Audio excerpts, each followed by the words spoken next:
The leader of a white supremacist group that was, of course, mentioned in Dylann Roof's manifesto, the Charleston shooter, of course, ended up donating thousands of dollars to Republicans, including presidential candidates Ted Cruz, Rand Paul, and Rick Santorum.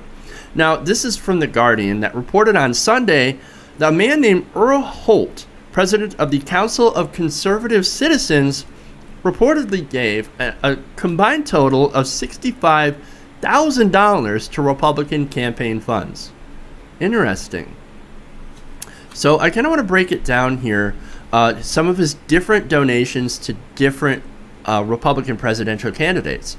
Now, since 2012, Holt contributed $8,500 to Ted Cruz, $1,750 to Rand Paul's super PAC, Rand PAC, $2,000 to the 2012 presidential campaign of Mr. Mittens Romney, and $1,500 to Rick Santorum. Now, you might say, okay, so none of that says that he's a white supremacist. What are you talking about with the whole white supremacy thing? He's probably just a conservative, right? Who just believes in lower taxes and less regulation and smaller government. Well, what's wrong with that? Well, there are different issues with that, but there are certain statements said, written online by Mr. Earl Holt that show the depth of his racism. Now, in recent years, he allegedly posted in different posts online to different websites that black people were, quote, the laziest, stupidest, and most criminally inclined race in the history of the world. Wow. Yeah, that's bad. But it gets worse. Because doesn't it always get worse? Or he followed that up. That wasn't his wasn't his closer. Nope, that was just the beginning. Now, a series of racist statements collected by The Guardian have been posted over the past 4 years to different websites, one of them being The Blaze, which is, of course, Glenn Beck's conservative website. Now, this user, he went by the username Earl P. Holt III.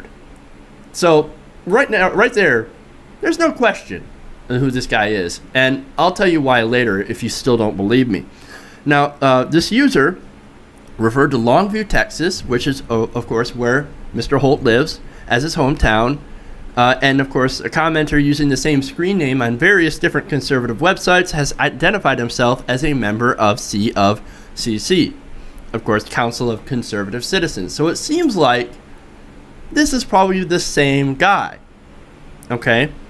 Now, in case you're wondering, oh, yeah, there's plenty of Earl P. Holt III's out there, right? Or at least Earl P. Holt. You don't know if it's the same guy. Well, according to Jared Taylor, a close associate of Holt and former director of the Council of Conservative Citizens, said that Holt had actually asked him to handle media inquiries relating to the massacre. He said in an interview, if there's a statement that is Earl P. Holt III, he probably made it. So there you go. There's little reason not to believe that this man has been making these comments. Now, what about these comments? Well, several of the comments referred to black people as, quote, Africanus criminalis. Interesting. In June 2012, the pollster Earl P. Holt III stated that he had bought and become proficient in a great many weapons to ensure that being white did not get me murdered by non-white people.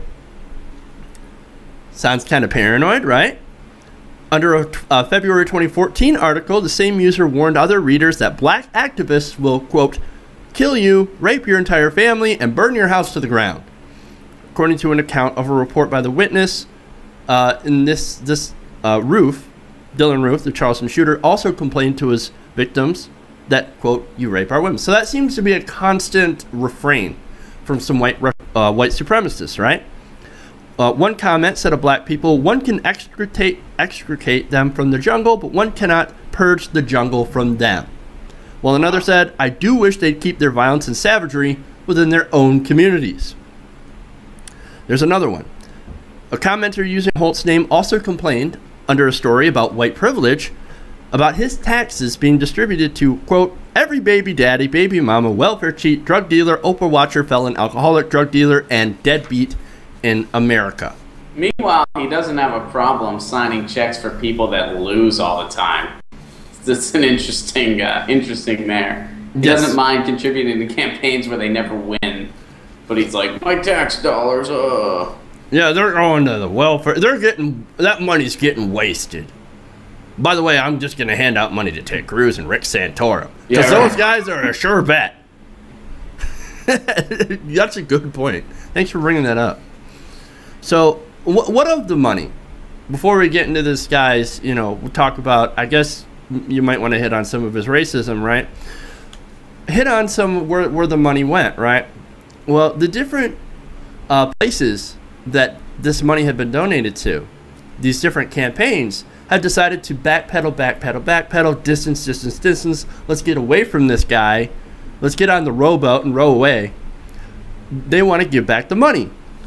Ted Cruz's campaign said it would return all the money it's received from Holt, while Paul's campaign said it would, in actually a very classy move, I got to give him credit, he would donate the $17.50 donation to Mother Emanuel Hope Fund, which is, of course, a fund set up to help the families of the victims of the massacre. And, of course, we're not sure what Rick Santorum is doing. I'm guessing he will also return that money, but I'm not sure about that. I wouldn't assume that. I mean, that guy needs every penny he can get. He might just hope the press doesn't pick up on it. Well, fair enough. So, I mean, what do you think? Who knows? Yeah. Well, okay, so even Rick Santorum is going to froth away from that one. Oh, yeah. Yeah, and I also like your choice of verbs. He's going to froth away from it. The Santorum is going to froth from the white supremacist jerk. Right. So, what do you think of this guy, and what do you think of the connections to conservative politics in general? Well, I think that, in recent times we've found out just how prevalent these types of ideas sadly are. And I think a lot of that has to do with transparency on the internet. A lot of it has to do with stuff Anonymous uncovered, especially when stuff was going on in Ferguson, they were finding out these police officers that were actual members of the KKK. Right. And you always think this is some fringe group, and it is, but you never know when one of them might be among you. You never know when one of them might have a lot of money that they contribute to people and might be a really successful person that's also a white supremacist and has these very toxic ideas and takes on life. And so it's sad that this guy is in a position of, I guess, the ability to contribute stuff, and he's doing. But I think that it's not surprising at all that it would go to a Republican, because I think that all too often the right, and I'm not saying that everybody on the right is racist or anything like that, that's not what I'm saying, but they're definitely more inclined to be the apologists for it. And that seems like there is that element within the base, that is definitely exploited, as I've talked about. I mean, you and I both know, we talked about the Southern strategy before. How that is not inherently rooted in racism, no one could ever explain to me how it couldn't be. It just is. Yeah, and we're seeing a lot of that. I know we're going to talk about the issues with the Confederate flag later, but Right. That's a perfect example. And there have been some people that you might not expect to come out in support of taking it down, like Mitt Romney and stuff like that. But there's still been a heavy wave of just apologists and hiding behind this heritage cop-out and stuff like that, instead of calling something what it is, a racist symbol. So, yeah, the fact that this hate monger is giving money to Republicans, that doesn't mean that all Republicans are racist, but it is, I think, a true testament to the fact that that's where you're going to find the apologists. That's where you're going to find the types of policies that do benefit the corporate elite are more likely to benefit people that aren't white, or excuse me, not benefit people that aren't white. Right. So, it's not at all surprising. And I do applaud them for giving the money back. And I hope that even Rick Santorum froths away. Froth away, full speed.